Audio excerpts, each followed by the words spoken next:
aka Rude Boy. Rude Boy. Bata ni Looney.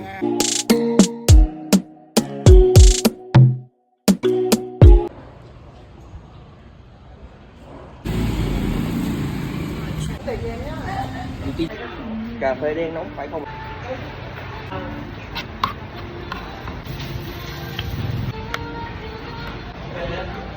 Tunggu.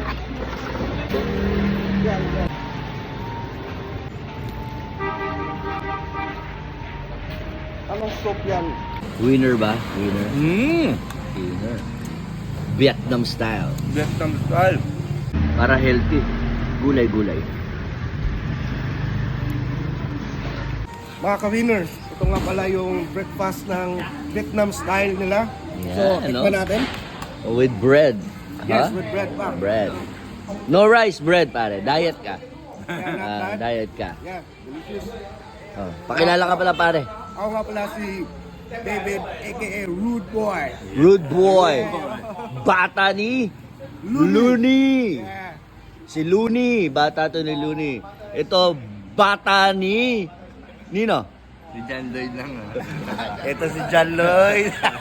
Yo, coffee. Black coffee. Espresso. Thank you, thank you. You. Ito yung local espresso.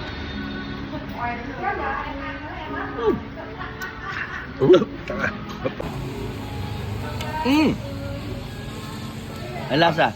Pahit. Sabi Pero mo kasi, talagang espresso. sabi mo kasi black eh.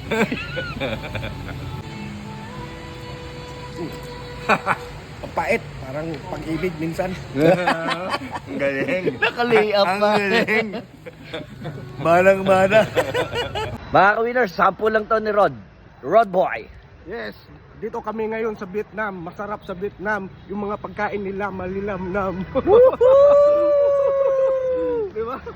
Ang hirap mag-translate na. Ang hirap talaga. Hindi kasi nagpasakop sa kanok.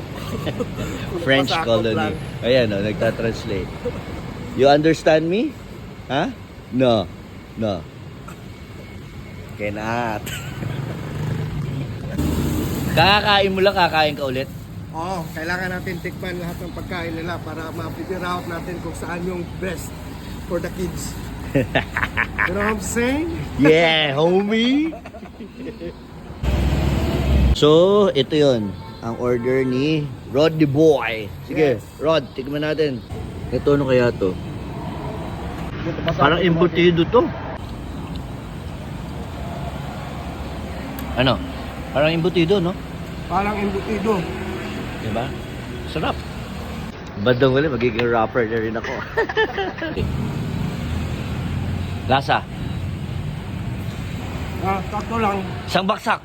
Parang tofu lang siya na lagyan ng oyster. Lagyan mo isang baksak natin dyan. Isang tofu. Matindi ang lasa. Para ka nakakarating kung fu.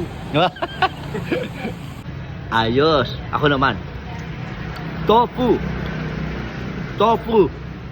Wala akong maisip kundi tofu.